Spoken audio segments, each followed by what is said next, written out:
A cliff diver. If you ever go cliff diving, make sure you have a friend down here. Very important. And that you've checked the water to make sure it's deep enough and there's no logs or anything. When I went cliff diving in Maui, of course I had a friend down the bottom. I was into the ocean, but I got a bit winded, and thankfully they were there to help me swim back to shore. So it's no joke. It is fun, but be careful. Alright, but this is a calculus problem, so let's get into it. So we have our cliff diver. The acceleration is a constant, negative 9.8 meters per second squared. Right, acceleration due to gravity. They jump with an initial vertical velocity, so upwards, of 2.8 meters per second.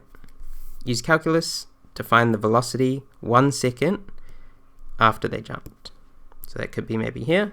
They'll have a certain downwards velocity. Alright, so where to begin? So looking at this, it is a kinematics problem. We are given acceleration and we're looking for looking for velocity. And so just a reminder, in a kinematics problem, the aim of the game is to relate distance, speed, and acceleration, or displacement, velocity, and acceleration. So the rate of change of displacement is velocity. The rate of change of velocity is acceleration. And conversely, the antiderivative of acceleration is velocity, and the antiderivative of velocity is displacement. So we are given acceleration, and we are looking for a relationship of velocity. Right, so we will need to anti-differentiate our acceleration to get that.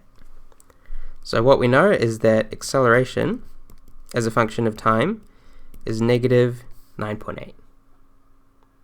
Right? That makes sense. So upwards must be positive and downwards must be negative.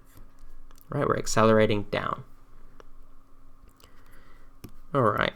So from there, we need to find the antiderivative, which will give us the velocity equation.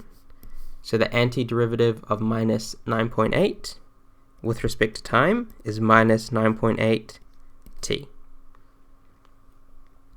And just where that comes from, imagine t to the power 0 in our acceleration, because that just gives 1. And now when we anti-differentiate, we add 1 to the power, and we divide by that new power. And so we'd be left with minus 9.8 t. Now, of course, when we anti-differentiate, don't forget the integration constant plus c. Because the derivative of a constant gives 0, but the antiderivative of 0 could give any constant. Right? It's the initial velocity. So speaking of that, we need to solve for it. So their initial velocity is 2.8 meters per second. So just reading that, I know that c will be 2.8. However, we can just double check to confirm. So initial means when time is 0, their speed is 2.8. So substituting that in for speed goes, or velocity goes 2.8, in for time goes 0, and what do you know, we're left with c equals 2.8. Right, so very common in a kinematics problem, the plus c is the initial value of that quantity. So in this case, it's the initial value of velocity. So therefore, our velocity equation is minus 9.8 t plus 2.8. And why is this useful? Well, this velocity equation lets us substitute any time as an input to give the output of their speed at that time. And so the question asked, find the velocity 1 second after they jumped. So in for time, we will substitute 1.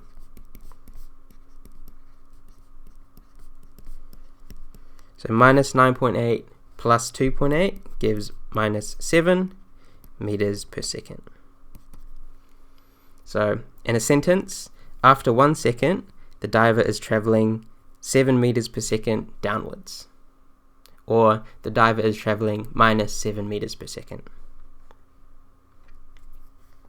So just to recap this question, first of all, we acknowledge we were given acceleration, so we wrote that down as an equation. A of t equals negative 9.8. We are looking for a velocity, so we had to anti-differentiate, as well as find the integration constant, which was the initial velocity. So getting that far is achieved. We then use that velocity equation and substitute it in 1 for time to find their velocity at 1 second, which is the merit component. Alright, on to part 2. So the diver hits the water at a final velocity of negative 22.68 meters per second. And our task is to find the maximum height above the water that the diver reached. And the question prompts us that we may wish to begin by finding the height of the cliff above the water.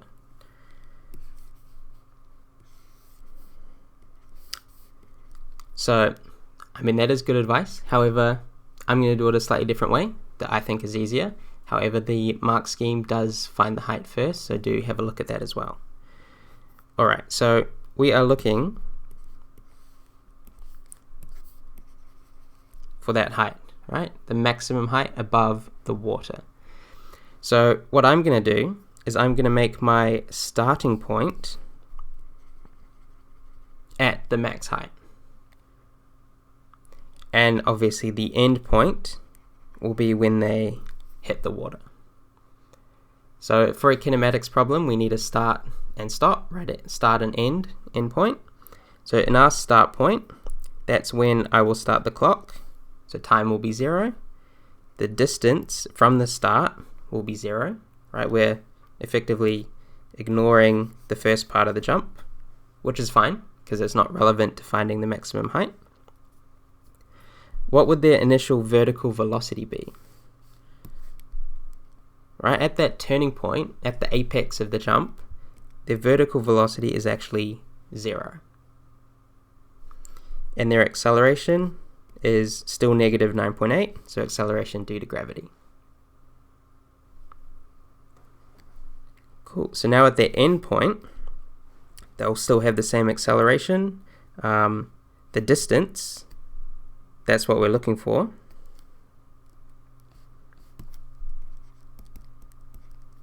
Right, because that will be the maximum height above the water. Velocity, we are given as minus 22.68. We said acceleration is the same.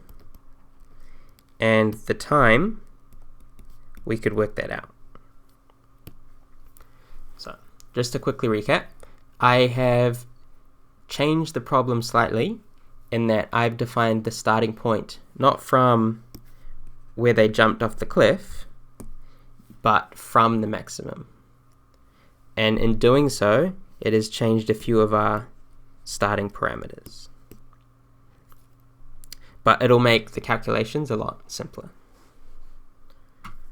Alright, so where do we begin? So our goal is to find the distance from the top to the bottom. So our our acceleration equation is negative 9.8, right? Constant acceleration. Our velocity equation is the antiderivative of that with respect to time, so minus 9.8t plus c. However, plus c, recall from the last question, it was plus 2.8. That's because we took the jump from the top of the cliff. However, in this context that I've adjusted, our initial velocity is 0. So v of t is just minus 9.8t, as initial velocity is 0 at max. Alright, so we have our velocity equation. Now, what is our, or rather, looking at what we need to find out, in order to find a distance, once we have the distance equation, we will need the time. And we know that the final velocity is minus 22.68. And so I will equate that to our velocity equation to get time equals minus 22.68 divided by minus 9.8. 22.68 divided by 9.8 to give 2.314 seconds. So what that means is from the max height to the water, it will take the diver 2.314 seconds. Now we are looking for distance, so let's find the distance equation, which is the antiderivative of velocity.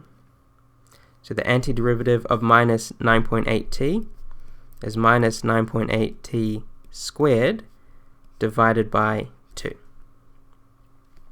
Don't forget plus c. However, what is our initial distance from our starting point? Right, it's 0, because we defined that to be the starting point. So actually our distance equation becomes minus 9.8 over 2 is minus 4.9 t squared plus c. Well, c is 0, as initial displacement is 0 at max, right, at our starting point.